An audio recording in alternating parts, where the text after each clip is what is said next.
We have a sign right now that says discuss any question. Yeah. On the show, we normally pose a big question and invite people over to talk. But today, we're letting people bring, whatever big questions they have floating around their heads. What was your question? Would you like to restate it for the viewers here and then share your own answer to it? Yeah. So I was asking if you think consciousness is more of a response to outer stimuli, or if it's more spiritually oriented, that there's like, we are something greater. That's a great question, man. What's your answer to it, huh?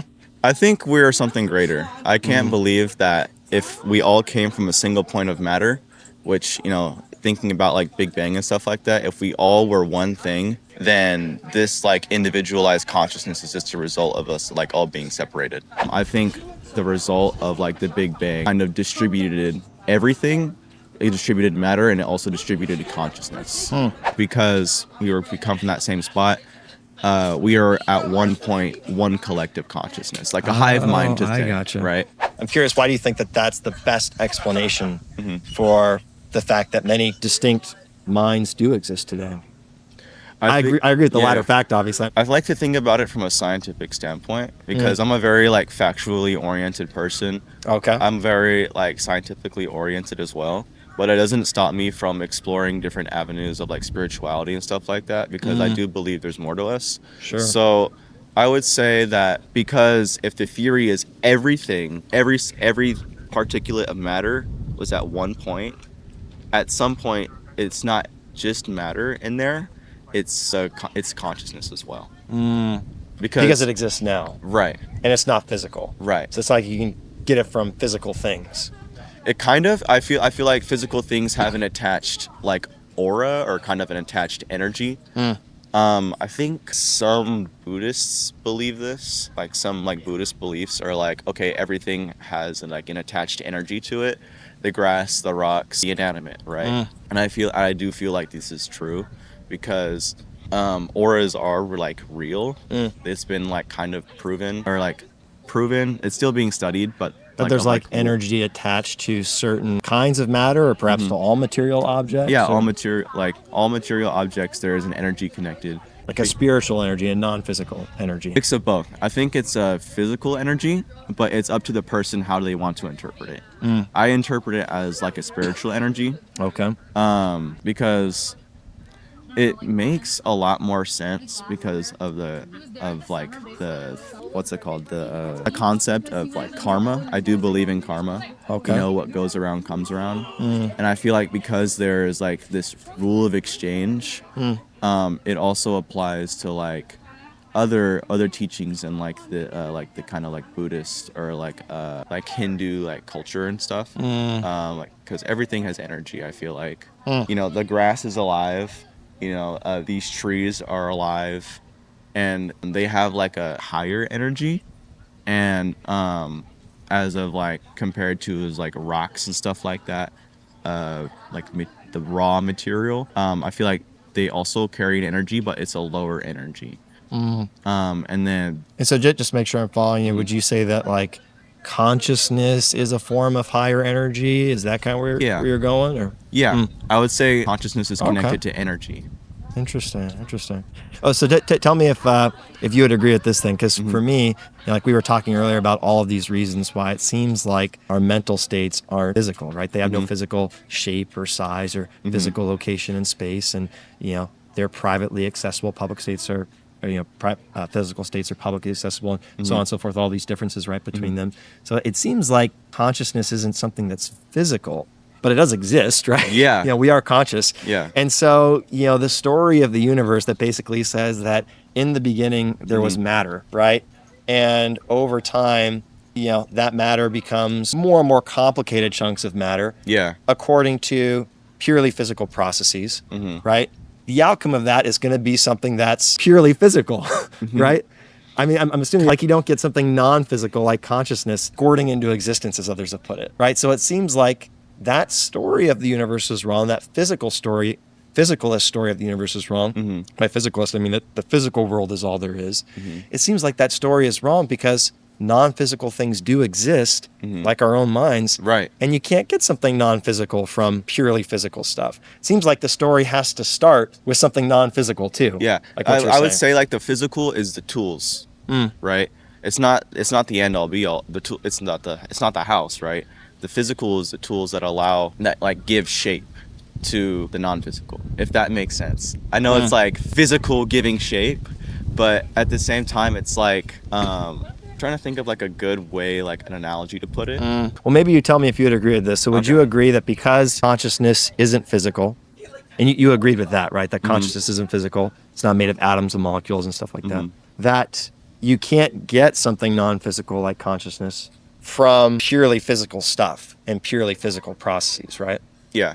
So would you agree then that the story of the universe in some way has to start with something non-physical too?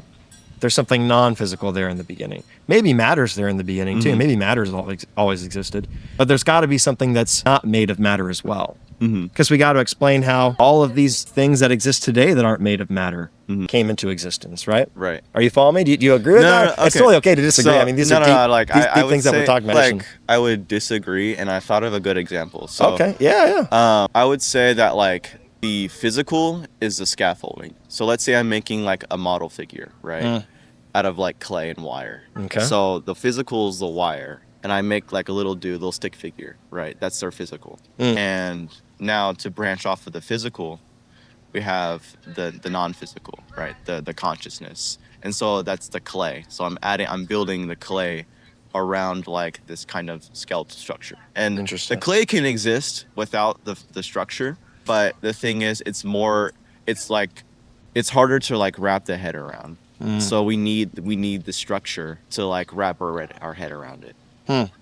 Interesting. Actually, maybe scoot this way just a little bit so we're in the frame here better. Perfect. Thanks, man. So just make sure I'm following you. So you would say the physical is kind of the frame for the non-physical. Right. And even though the non-physical might be able to exist without it, it makes much more sense for it to be kind of framed by the physical. Is that what you're saying? Or? Yeah. Okay. And so help me understand, like in your perspective, Elias, where does the non-physical stuff come from?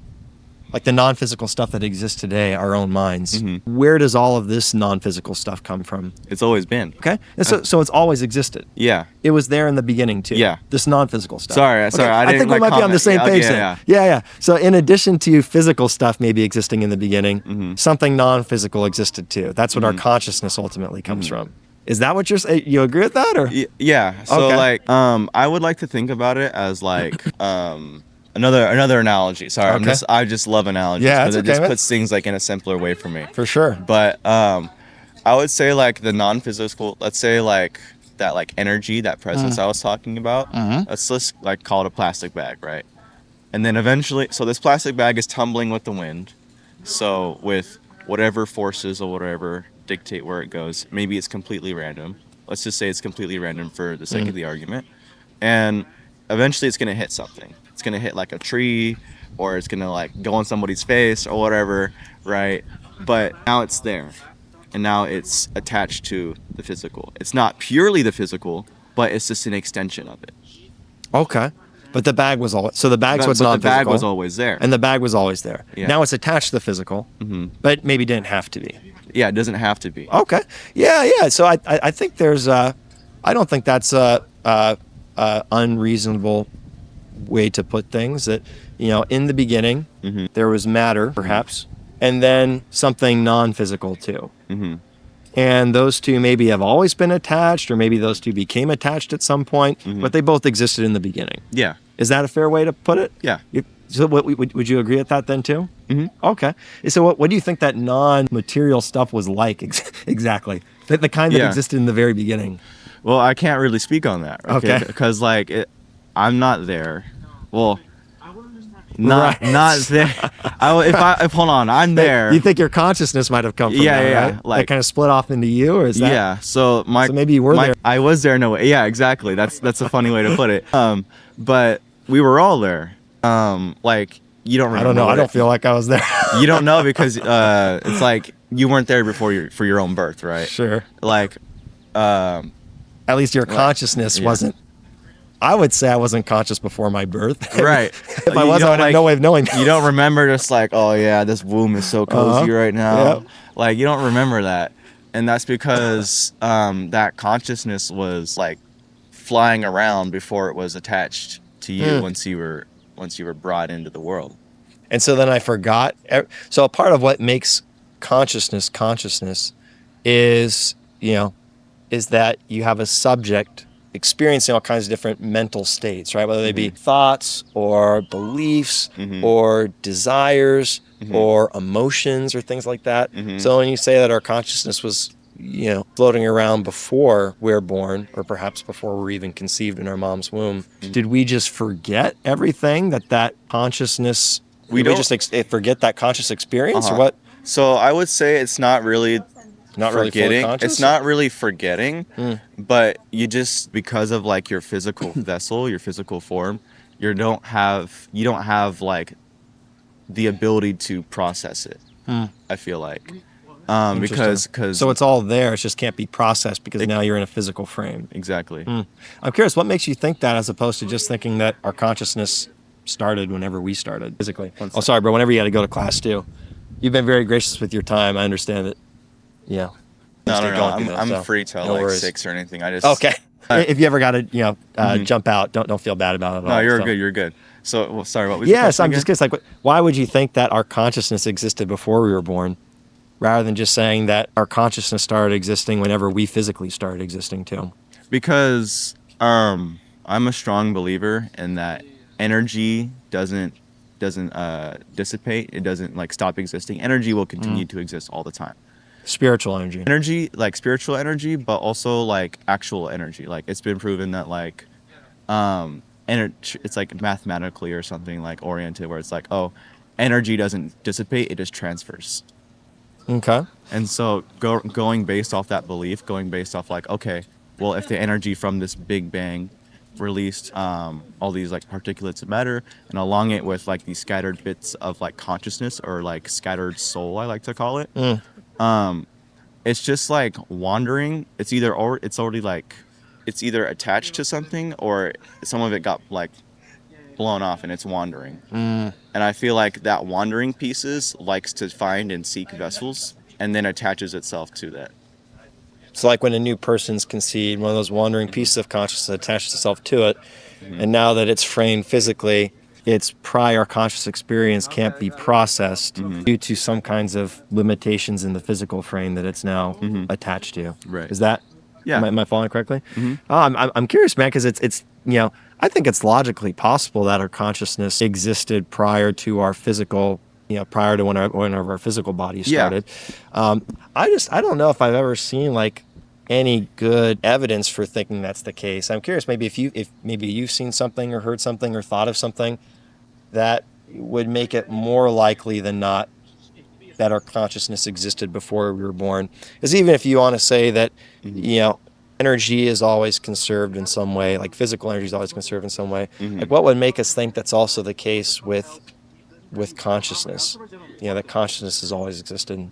It's not necessarily like proven, but it's a line of thought that I like to keep, just because like I'm a very like factual person. Again, I love like science and stuff like that. I love history, and I kind of like am applying properties of like actual scientific research to like how like things like the spiritual stuff works Okay. in a way. Yeah. And I'm I could curious, like, be also completely wrong. Like I'm also open to Sure. that interpretation. Like, oh, actually, the spiritual and the consciousness holds completely different properties than whatever we have studied or whatever. So I'm like, that's Sure. okay. Like, Which it could, right? it could. Yeah.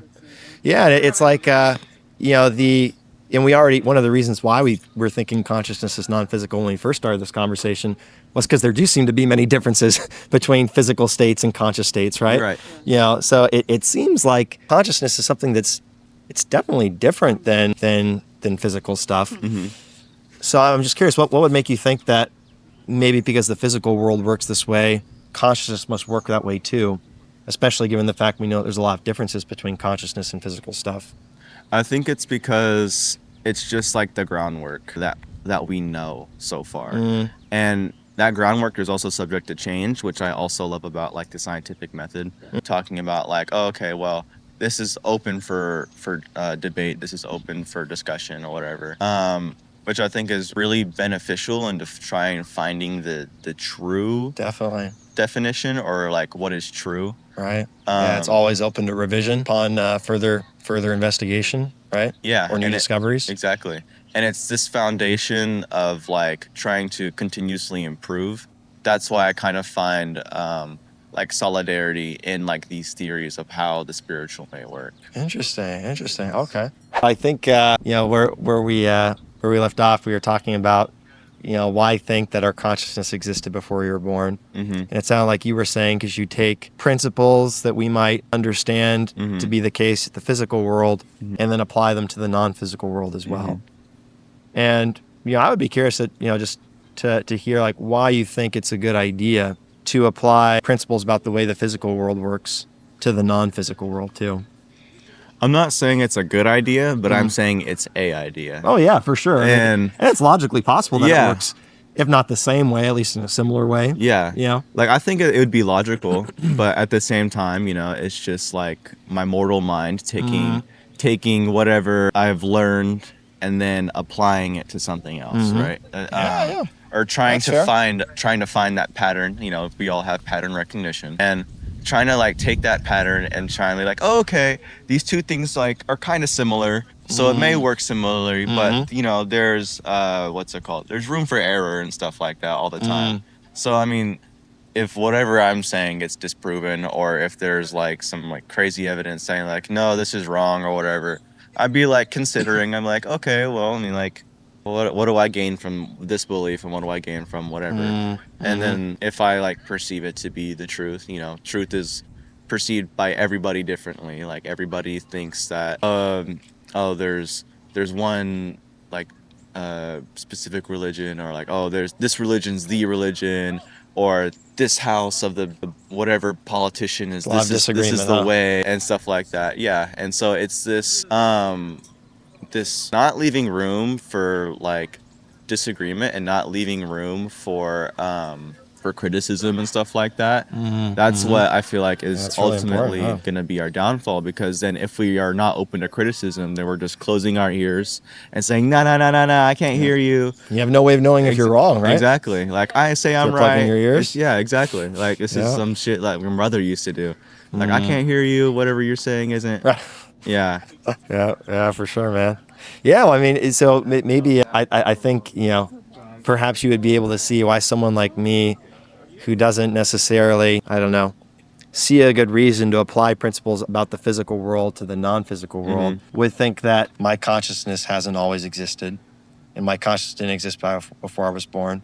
Simply because that's what I get from my conscious experience, right? My conscious experience started at a definite point in time. My earliest memories don't even go back to when I was in my womb, my mom's womb, or after I was born. They go back to, I don't know, maybe when I was 3 or 4, something like that. Right. But I'm assuming that my mind, existed before that. Yeah. I don't really have a reason for thinking that existed before my body did. But I mean, I guess to kind of wrap things up here, first of all, you at least see why someone like me would be skeptical about 100%. my mind existing before I was born.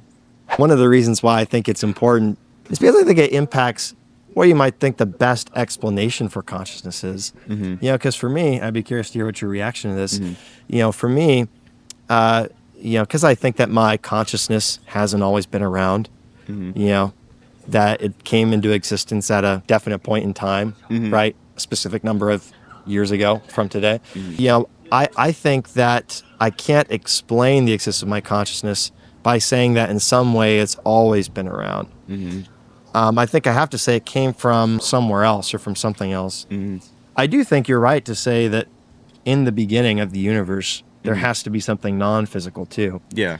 Consciousness to me seems like it's fundamental. It's not what you can't get it from physical stuff. And there's no reason to think that there's other non-physical things that exist that we don't know about that consciousness is made of. The simplest explanation is that consciousness is the non-physical stuff that exists. Yeah. And it's not made of other, non-physical building blocks that we're unaware of, right?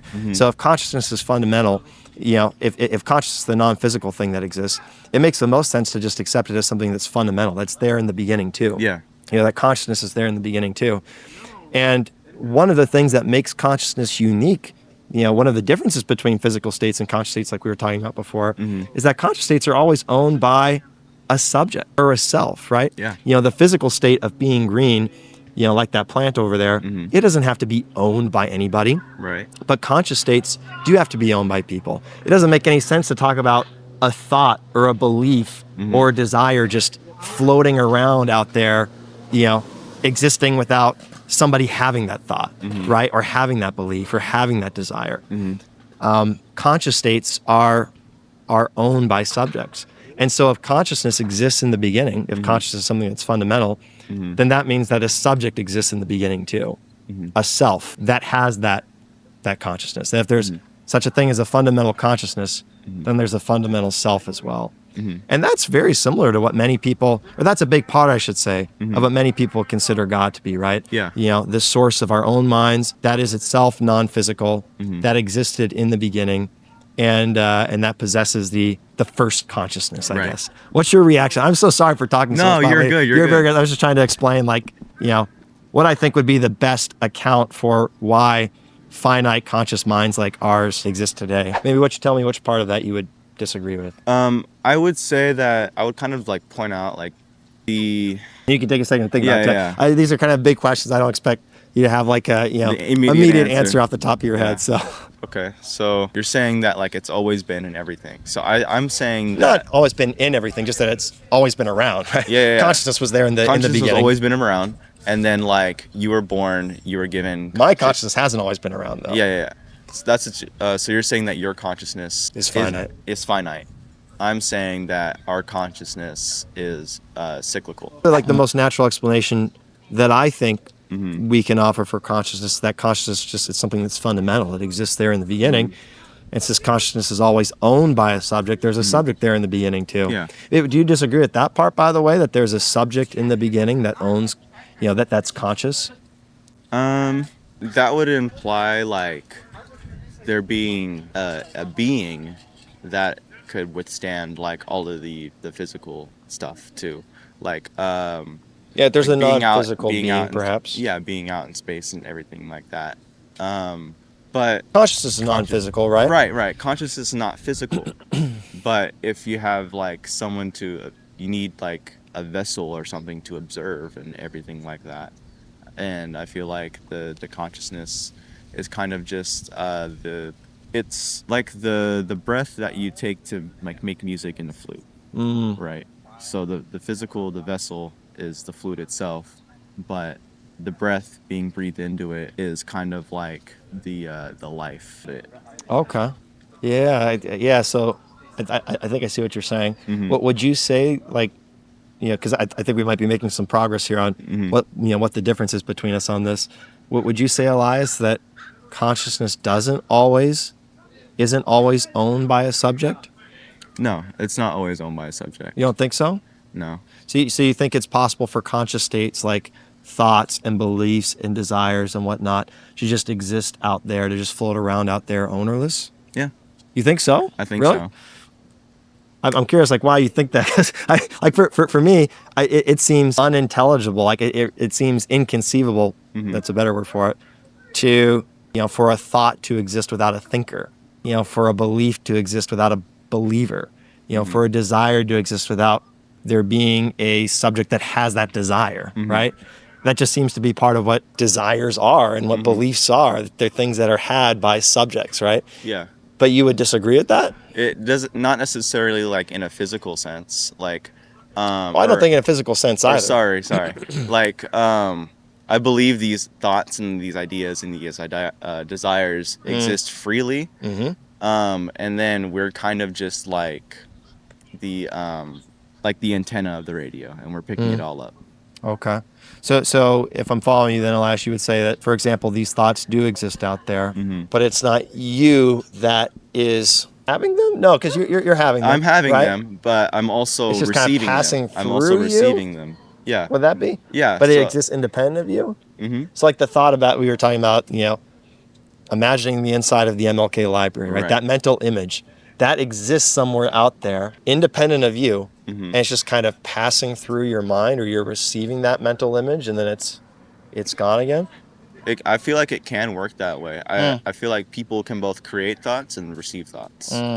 For me, I think this might be the most we'll probably have to wrap it up here. Okay. This might be the most. You've been wonderful to talk about. It's been Yeah, no a great discussion. I think maybe the most fundamental difference between your explanation for consciousness and the explanation that I think is most plausible for consciousness is, like for me personally, I think it's really important when we're trying to give an explanation for something, for it to be as simple as possible and to not go beyond the bounds of what we already know is true. So, like, for example, my universal experience of thoughts and beliefs and desires is that they're owned by subjects. That's my own personal experience. That's what every other person's experience has been that I've met, right? That these things don't just exist out there on their own. They're always had by people. They're always had by subjects. And it just seems like when you think about what a thought is and when you think about what a belief is, it's the kind of thing that if it exists, has to be had by somebody, has to be owned by a subject. Right. So because that's, even though it is, you could say maybe where, that perception of what thoughts are and beliefs are is incorrect. We could be mistaken, and our perception can be misguided at times. We might not be seeing them correctly. I can't deny that's the way that they seem to me. Yeah. And that's been my experience always, and everybody else's experience that I met always. And so that's what I'm going to start with, I guess, and work with when I'm trying to figure out how to explain the world as we know it, and the existence of consciousness. Yeah. I think it's also very important to keep in mind that one person's experience isn't the say all of the human condition, of the human experience, and of the thought of consciousness. Because let's say, for example, let's take one paleontologist, and let's say he's found 20 fossils, and he was like, this is everything that ever existed. That's that's the way of I think about it too. Right. Yeah. I think that's a very important point, man, because not everybody's experience of the world is the same.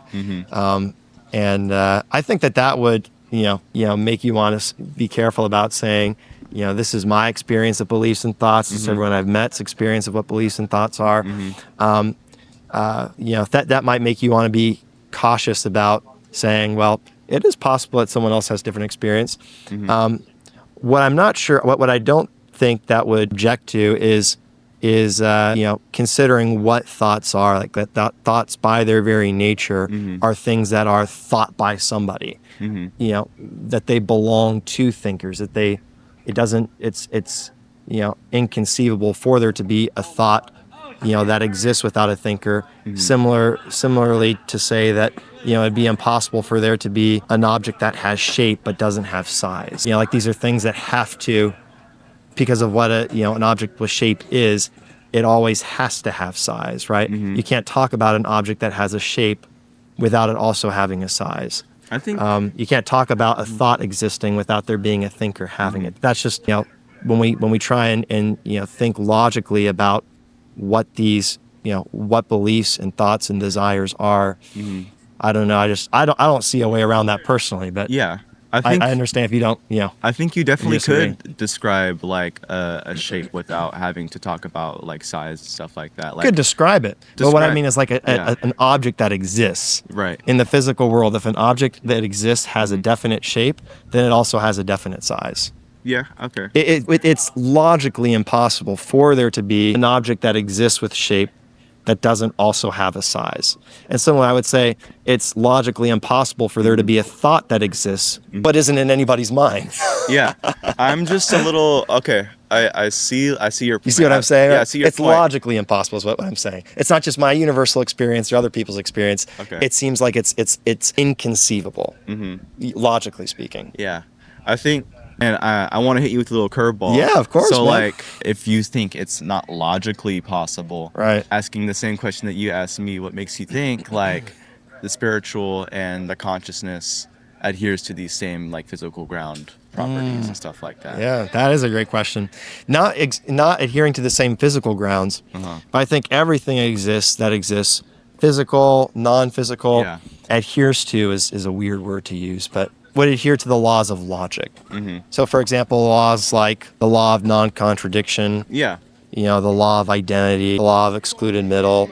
I think that those laws, if you will, they're the way that all of reality works. Those are fair ways to describe and to think about all of reality, not just physical stuff. So for like, an example, the law of non-contradiction says that, something can't be X and not X at the same time in the same way, right? So it would be against the laws of logic to say that, your consciousness is physical and it's not physical at the same time in the same way. That's not applying a physical law like the law of gravity, for example, or the law of the conservation of mass. When we talk about physical laws, we're talking about ways that the physical world works. And I don't think there's any reason to say that the non-physical world works the same way that the physical world does. In fact, I think there's reason to say that there's a lot of differences between non-physical stuff and physical stuff. But I do think it's fair to say that the laws of logic can be used to make sense of the non-physical world just as much as they make sense of the physical world, because they're ways of making sense of anything that exists, of reality itself. I don't know if I'm explaining that clearly. No. I get it. I get your logic 100%. No pun intended. I've taken a logic class. Oh, nice, dude. So, okay. Yeah. So I get what you're saying. Like, so you're saying, to the cut and dry of it is like logic is the method of what we can determine like consciousness, right? Or I would say that or does it have a similar framework? I would just say that all of reality is subject to the laws of logic, if you will. Yeah. That's a crude way to put it, but it'll work for our purposes. Yeah. No, I get that 100%. All of reality, physical reality, non-physical reality, anything else that exists subject to the laws of logic, right? Right. Which is different than physical laws. Yeah. Physical laws are not the same thing as logical laws. But yeah, dude, you've been so wonderful. I'll give you the final word here. Anything else that you want to say while we're on camera? That was a great discussion. I really appreciate you being open and honest, and it's always wonderful to have conversations with people that have different points of view, even though we agree on consciousness not being physical. We have different explanations for that, right? It's always wonderful to get to have honest conversations with people that have a different point of view, and it be fun and respectful like this. And so thank you so much for coming over, man. No, it's no problem. And I'll give you the final word too. So anything that you want to say, go ahead. Be nice to people. Make sure that your local community is also very connected, so you guys can have like a good social framework. And also check out my Instagram, Reese Mediums. I do art, so if you guys feel like checking out my art, please hit me up. And yeah, peace and love, man. Peace and love. Nice. Thanks so much, dude.